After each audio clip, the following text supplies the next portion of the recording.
Tyndall officials getting feedback on the latest version of their plan to close public waterways under certain conditions. You'll hear why there's still a lot of opposition. From WJHG, coverage you can count on.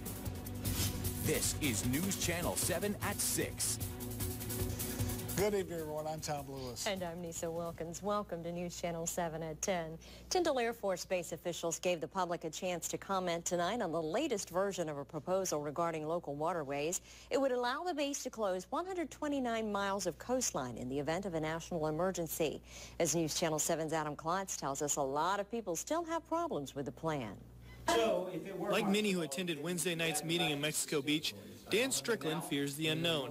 He's afraid that if a citizen gives the government an inch, it will take a mile. But they want to now dot the I's and cross the T's so that we, the people, won't have a right to protest in the future. It was protests that stopped the Air Force's original proposal last spring.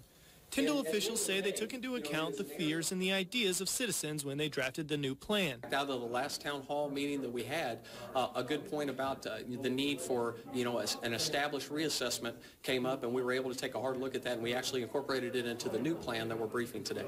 The latest proposal would give the Air Force the authorities to shut down the waterways adjacent to the base in the event of a security threat, but they must reassess the threat every 48 hours to decide if the waterways will remain closed. Opponents such as the Friends of Shell Island say it's a start, but they want to see Shell Island and Crooked Island removed from the restricted zones. And number two, that a clause be put into this regulation to review it again in 5 years. Air Force officials say they don't anticipate a need for such a sunset clause, and that the closures would only happen under the most extreme circumstances, like a 9/11 type threat. There's never been an incident, if you will, that's occurred where I felt like I would need to go to the wing commander and recommend that we enact a temporary restricted area. One gets hysterical because, of the 9/11. I'm so tired of it. I mean, come on, folks.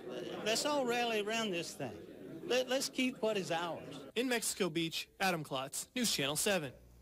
Tyndall will turn over the proposal to the Army Corps of Engineers in March. The Corps would have 30 days to accept more community input.